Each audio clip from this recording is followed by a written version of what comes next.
Welcome to the Banker Lamp. Please enjoy the video. You start by preparing the essentials. Connect to Wi-Fi, plug your phone in, and sign into the Google account you'll use for Drive. Once done, open WhatsApp, tap Settings, then Chats and Chat Backup. Make sure WhatsApp has storage and contacts permissions. Without them, the backup can fail. Select the Google account, choose Backup over Wi-Fi or Wi-Fi and Cellular, then tap Backup to create the first saved copy so you have a baseline file. You now configure the details so future restores match your expectations.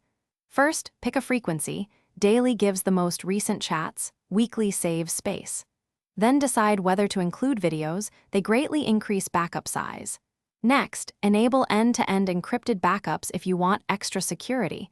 Set a strong password or save the 64-digit key offline because you'll need it to restore.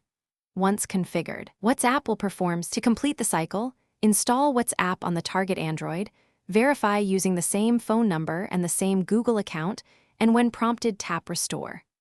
Allow time for messages and media to download. Larger backups take longer.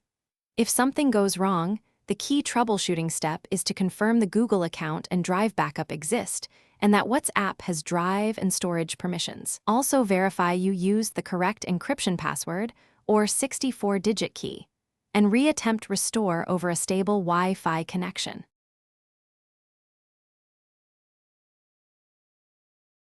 Thanks for watching. If this was helpful, leave a like and consider subscribing. See you next time.